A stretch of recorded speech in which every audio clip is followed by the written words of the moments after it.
Bienvenido una vez más a nuestro programa, desde aquí de Fuente en tu casa. Es decir, desde esta casa a su casa, trayendo un mensaje de fe, de amor y de esperanza. Hoy trataremos el Salmo número 32. Prepárese y estudiemos las Escrituras juntos para poder sacar lo mejor y aplicarlo a nuestra vida. Este Salmo, hijo de David, tiene una completación, un complemento y tiene un mensaje poderoso. Yo creo que cuando terminamos de leer este Salmo en este día, yo creo que va a ser sumamente impactante a nuestras vidas, porque aquí es donde uno se puede humillar delante de Dios y decir, Señor, perdóname.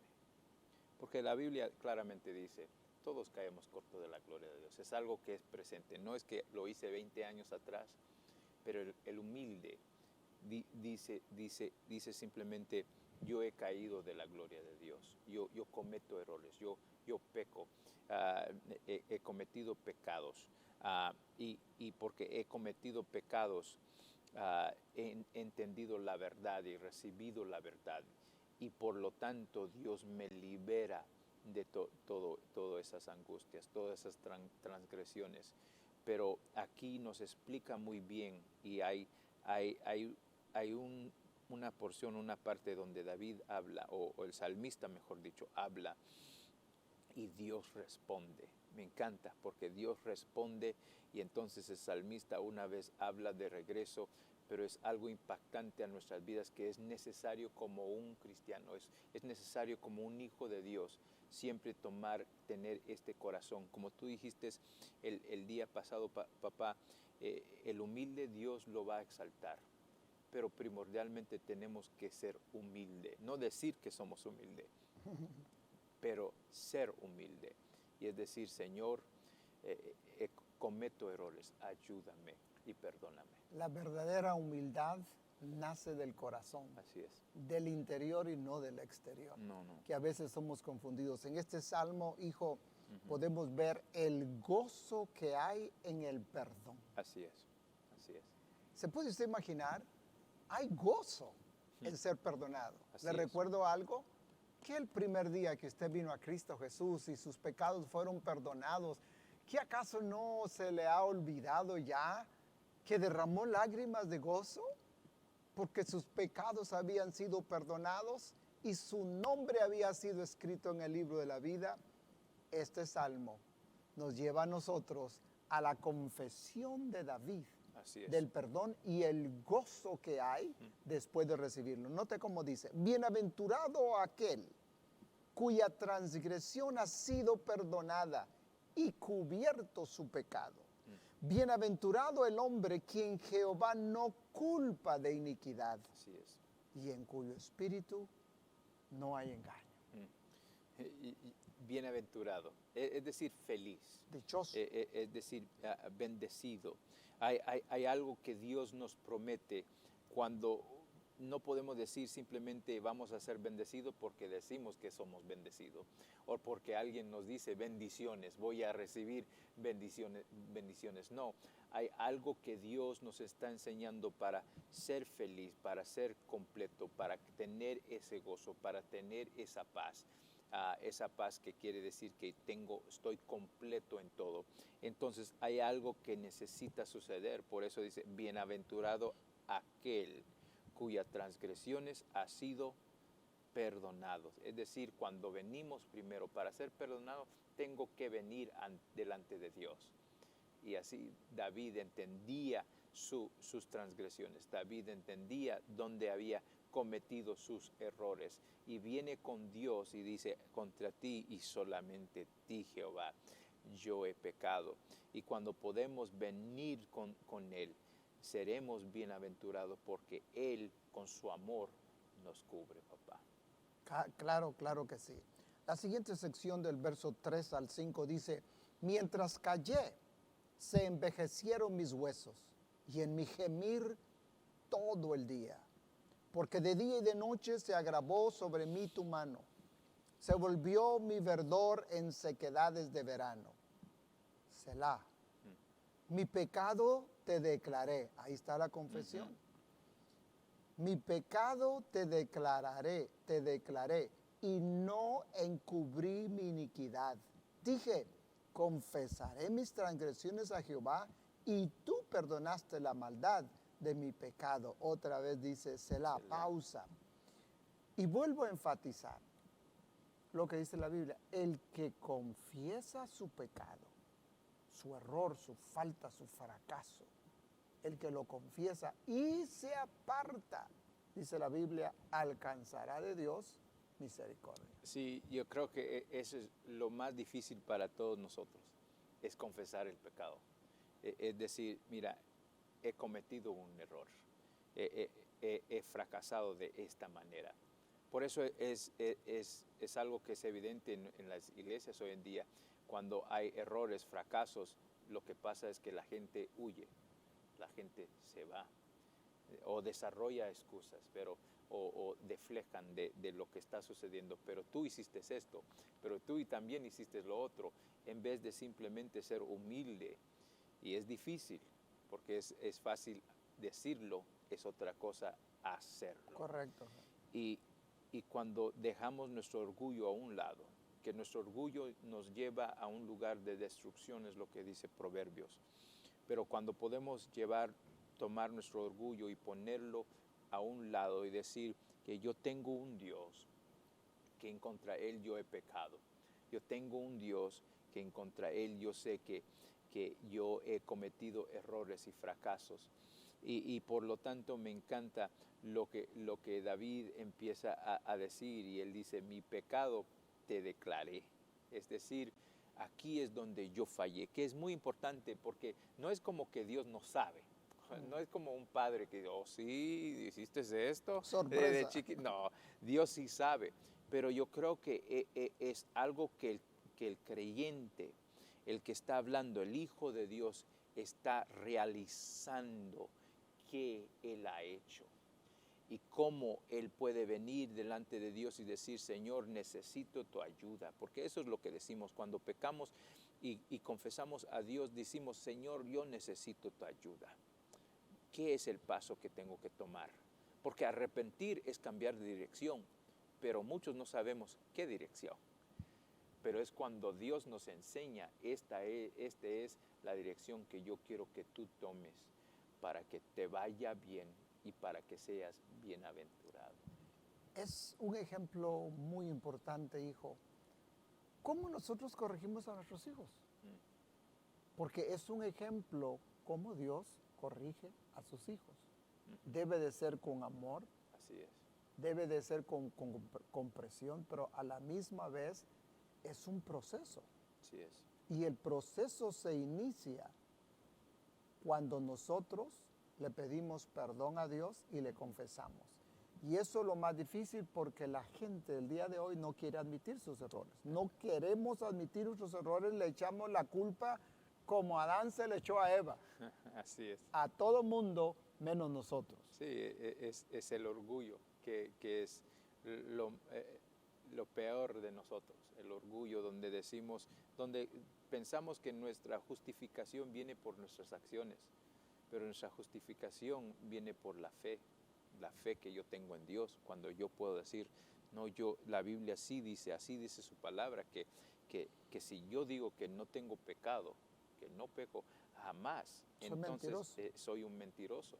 Entonces eso, por lo tanto, eso nos enseña que sí hay pecado cada día en mi vida.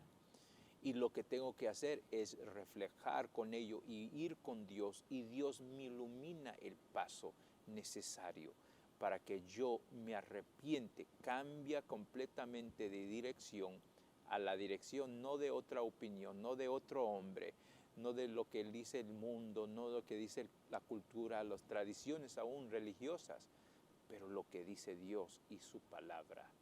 Porque el corazón puede engañar, el corazón puede decir, así dice el Espíritu de Dios, y lo que estamos diciendo es completamente en contra de lo que dice la palabra de Dios. ¿Cuántas veces personas han venido conmigo y han dicho, bueno, el Espíritu me guió para hacer esto? Y yo le dije, bueno, lo que has hecho está en contra de lo que dice la palabra. No hay posibilidad que el espíritu va a ir en contra de lo que dice la palabra de Dios. Correcto. Porque todo trabaja en armonía. Y el espíritu siempre es sujeto a su palabra. Correcto. Nos va a recordar lo que dice su palabra. Por lo tanto, tenemos que ir con Dios, como David aquí va con Dios y dice, en contra de ti, yo he pecado. Y Señor, yo sé que contigo, tú me cubrirás todas mis transgresiones y me enseñarás un nuevo camino.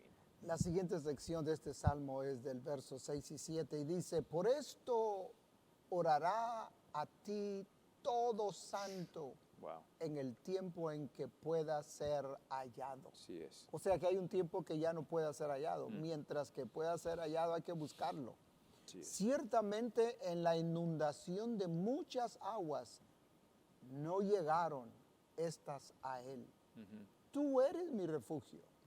Me guardarás de la angustia. Con cánticos de liberación me rodearás. Mm, Qué hermoso. Yo creo que tenemos que entender algo, que cuando nosotros confesamos a Dios Así es. y nos apartamos, tenemos que muchas veces dejar ciertas amistades, dejar de visitar ciertas áreas. Si nosotros reconocemos que hemos fallado, tenemos que dar un paso hacia atrás y ver el cuadro y decir, bueno, estas personas me empezaron a sacar de la iglesia, me empezaron a llevar a otros lugares, me empezaron las amistades a desviarme, porque el diablo trabaja poco a poco Así es. hasta el final.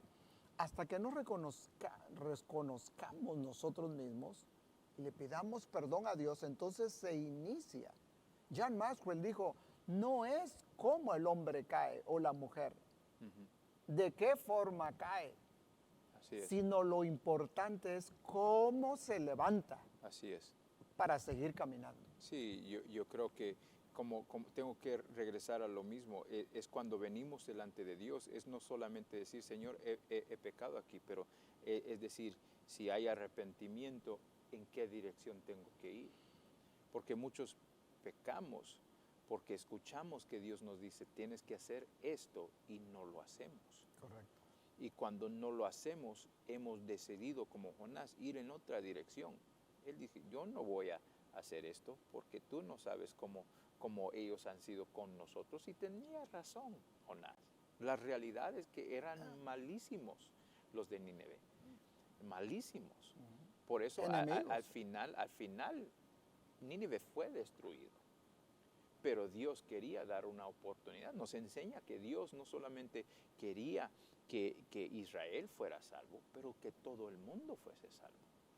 Y eso es lo que esa es nuestra esperanza, que nosotros tenemos, que cuando venimos con Dios, tenemos un Dios que está dispuesto para cubrir nuestras transgresiones. Correcto. Romanos viene y recalca este mismo salmo y dice, bienaventurado o bendecido es el hombre que el Señor perdona sus iniquidades y cubre todos sus pecados.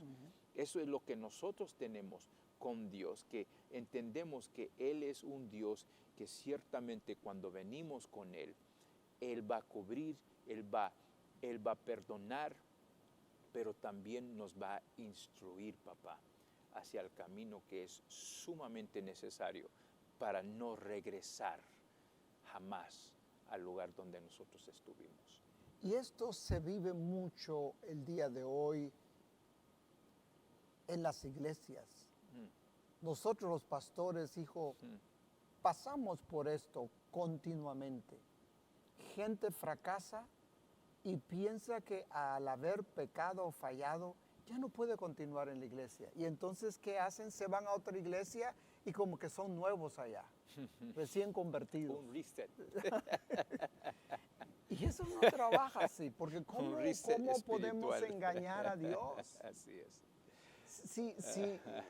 Si yo siempre he dicho, una nueva sábana no va a quitarte la fiebre. Tienes que tomar antibióticos y tienes que sanar. Y si ya sano, Dios te envía a otro lugar, el primero que debe saberlo es el pastor, Así no es. el último. Entonces, nosotros tenemos que entender esto.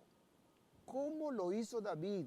Si alguien está pasando por una situación ahora mismo, usted lea el Salmo 32 y usted encontrará un patrón de cómo lo hizo David. Y no importa que quizás su pecado haya sido mayor que el de David o menor, no importa la clase de pecados, porque David había cometido un pecado moral. Moisés había cometido una felonía, había matado a alguien y lo había enterrado, Sí, ¿ok? Mas sin embargo Dios lo usó. así es. Y Dios dice que David todavía tenía el corazón de Dios. Es decir, al leer el Salmo 32 encontramos un patrón de cómo nosotros podemos volver a restablecer nuestra vida. Ujú. Y lo mejor es restablecer su vida ahí donde usted cayó, para que el Espíritu de Dios le dé una vindicación a usted, que usted ya está restaurado totalmente. Así es. Y lo otro es, hijo, que los hermanos alrededor deben de proteger, porque esa es otra área. Cuando alguien falla, lo apuntan con el dedo Así es. y lo corren. Es como que alguien esté al lado de un precipicio y se caiga, pero queda todavía de este lado, no se ha ido al precipicio. Entonces los hermanitos vienen y le dan una patada y lo avientan totalmente a la destrucción. Sí, exacto. Nosotros tenemos que orar, tenemos que interceder y tenemos que amar. Recuérdese algo, Así el es. que perdona es Dios, el que juzga es Dios y el que da la oportunidad es Dios, porque Dios nos ama. Vamos a Así continuar con los siguientes versos, hijo. 8 y 9 dice: te haré entender y te enseñaré el camino en que debes andar. Sobre ti fijaré mis ojos. No seáis como el caballo o como el mulo, sin entendimiento, que han de ser sujetados con cabestro y con freno, porque si no, no se acercan a ti. Qué ejemplo más tremendo el que David da, pero tenemos que entender que eso era lo que ellos usaban. Ahorita está hablando Dios a David. Dios está recibiendo, David está recibiendo la palabra de Dios, regresando de lo que David está diciendo. Él dice, te haré entender. Y eso es lo que pasa cuando venimos a Dios y pedimos por su perdón. Él nos cubre de nuestros pecados. Él nos limpia completamente de todas las iniquidades. Y entonces Él viene y nos hace entender. ¿Qué tan grande es Dios? Tremendo, ¿no? Es una convicción que Dios nos da. Cometiste un error, pero es porque tengo esto planeado en tu vida. Es porque tengo estas maravillas que tengo listo y preparado para ti. Es porque esta gloria está ya hecha, está formada para que tú lo recibes, este milagro, pero solamente tienes que entender el camino que tengo preparado. Por eso Él dice, te haré entender y te enseñaré el camino. Qué tan bueno es Dios que Él no nos deja ahí estancados en nuestro pecado, ahí estancados en nuestra culpabilidad. Dios desea enseñarnos ahí donde tú estás, donde cometiste un error, decir, tienes que regresar al plan que yo tengo para ti, porque allí es donde te va a ir bien a ti, allí es donde te va a ir bien a tu familia, allí es donde te va a ir bien con tu matrimonio, allí es donde te va a ir bien en tu trabajo, en tu negocio. Correcto. Pero tienes que entender el plan que yo tengo preparado para ti. No se puede cambiar, no se puede manipular. No puedes tener las excusas y decir, bueno, Señor, esto y esto, lo otro sucedió. No, Dios nunca se arrepiente de su plan. Lo que Él te ha dicho que va a suceder, pero tienes que regresar al camino que Dios tiene preparado para ti. Déjame orar por ti, Padre. Sí, Señor. Hoy en este día, yo sé que hay muchos que dicen, quiero regresar al Sí, camino. Señor. Pero, Señor, darles las fuerzas, Padre Santo, para poder, Señor, ellos entender y ser, Señor, demostrado el camino que tú tienes para ellos, Sí, y que ellos tengan la fortaleza, Señor, que tú estás con ellos y listos para ayudarlos, para regresar en ese camino, Señor, que tienes preparado para ellos, donde allí hará bendición, donde allí estarán bienaventurados, donde allí hay felicidad y hay paz y hay gozo, donde allí está el amor de Dios listo para recibirte con los brazos abiertos. Y te damos gracias, Padre Santo, por cada persona hoy en este día que dice: Señor, perdóname de todos mis pecados, líbrame, Señor. Y en este momento en adelante, Señor, yo quiero seguir tu camino, tu plan en mi vida. Ya desde este momento en adelante tengo un Señor, un Dios que yo sé, que yo he reconocido, que tiene algo grande, una meta grande planeado para mí, y toda mi familia será salvo. En el nombre de Cristo Jesús, si usted lo ha dicho, creído, diga amén, amén y amén. Yo sé que Dios va a hacer grandes cosas en su vida. Los últimos dos versos, 10 y 11, dice, hijo, muchos dolores habrá para el impío. Así es. Entre paréntesis, impío es aquel que peca y peca y peca y ya no tiene conciencia. El que es necio. Es necio. El que es necio y dice: no, yo tengo excusa porque yo hice esto. Dios, tú tienes que entender, mira lo que me hicieron, mira lo que me están haciendo, mira lo que dijeron de mí, mira cómo hablaron. Y Dios dice: no, pero yo tengo un plan, tienes que estar ahí, tienes que mantener ese camino. Los que la Biblia dice, los que en inglés, those that persevere, los que en realidad se mantienen, perseveran, ellos serán salvos. Amén. Y tenemos que perseverar. Por eso dice: muchos dolores habrá para el impío. ¿Quién es el que está dando esos dolores? No el diablo, es Dios, que quiere que tú regreses de nuevo hacia el camino que Él inició y tiene preparado para ti. Y sigue diciendo: más al que espera en Jehová, le rodea la misericordia. Así es. Alegraos en Jehová y gozaos justos, y cantad con júbilo todos vosotros los rectos de corazón. Aleluya. Qué tremendo, lástima que nuestro tiempo ya se ha terminado. Pero vamos a continuar con el siguiente salmo en el próximo programa. Usted búsquenos ahí en las redes sociales y yo sé que vamos a bendecir su vida. Gracias por tomar el tiempo. Y siempre le recuerdo, si usted tiene una petición que quiera que nosotros oremos por usted, mándenos una carta, mándenos un texto, mándenos un email. Ahí está la información donde usted lo puede hacer. Y si en su corazón usted es tocado por Dios para sembrar una semilla, el que siembra siempre va a cosechar. Así es. Dios le va a dar su cosecha al 30, 60 y al 100 por uno. Hágalo. Envíelo ahí a ese teléfono que está ahí, la información que está en su pantalla. Conéctese con nosotros. Yo voy a hacer una oración final. Padre, yo te doy gracias por esta congregación. Es otro grupo, es una congregación que por alguna razón en cualquier lugar del mundo que están nos sintonizan siempre, en cualquier programa de televisión, en cualquier programa de network, de los medios sociales, Señor, pero están conectados y están siendo alimentados a través de tu palabra. Así es, Padre Santo. Yo te ruego que los bendigas, que los prosperes. Así sea, Señor. Si alguien está enfermo, Señor, sánalo. Si alguien se encuentra en el valle de dolor, de la duda, del fracaso, este salmo le va a ayudar a restaurarse, Señor. Y que vaya a una iglesia donde se predique la sana doctrina tuya, Señor. Y si vive por aquí en esta área, Señor, que pueda venir a visitarnos en los próximos servicios en nuestra iglesia los miércoles y los domingos. Aleluya. Señor, yo te ruego que tu mano divina sea sobre ellos. En el nombre de Cristo Jesús. Amén. Amén y amén. Que la paz de Dios quede con ustedes. Amén. Amén.